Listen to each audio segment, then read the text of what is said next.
Well, hello, Neighborhood Church. This week we are looking at the letter of Philippians that Paul wrote while he was in prison. And like many of us right now, he was in isolation, away from his family and friends and unable to do the work or the things that he wanted to do, and uncertain of his future and what, if ever, he would be released.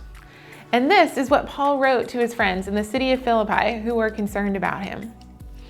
He wrote, "Now I want you to know, brothers and sisters, that what has happened to me has actually served to advance the gospel.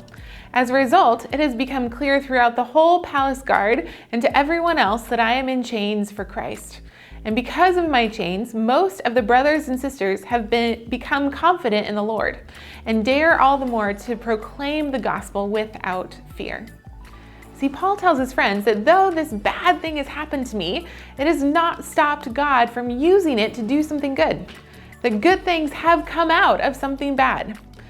And when this happens, sometimes I think we're tempted to say that God must have been the one that caused this bad thing in order to make this good thing happen. That it came out good, so this bad thing must have been part of God's plan all along. And I think that's just faulty logic, and it makes God out to be two-faced. That first he wants to hurt you, and then he'll help you. And that's just not a very loving or good God. That when it comes to bad things in life, like COVID-19, God is not the one causing it. That God doesn't hurt people, and God is for us, and he loves us.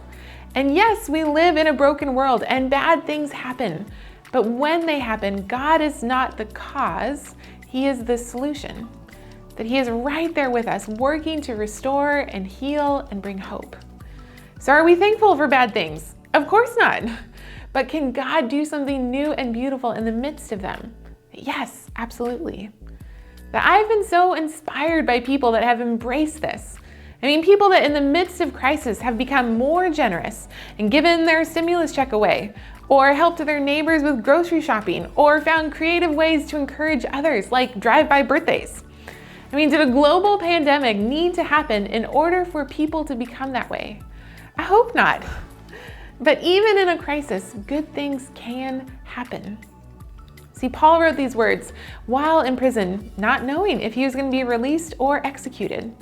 And yet he found hope and assurance that somehow God would use even this to bring about something good. And strangely enough, the letters that Paul wrote from prison have been the thing that God has used the most. That Paul told hundreds of people about Jesus during his life, but his letters have been read by millions of people over the last 2,000 years. That if Paul hadn't been in prison and separated from his friends, he probably never would have written letters and we wouldn't have them. And God used even his time in prison to do something amazing and encourage people like us thousands of years later. In the midst of a trial, it can be so easy to just wish that it would all be over, or to ask God to just stop it or remove it, which is fine to pray. However, the trial and your response to it may be the thing that God ends up using to change your life or impact the people around you way more than you ever thought possible. So, my challenge to you this week is that as you encounter trials and frustrations, instead of just praying for God to remove them, what if we prayed for God to use them?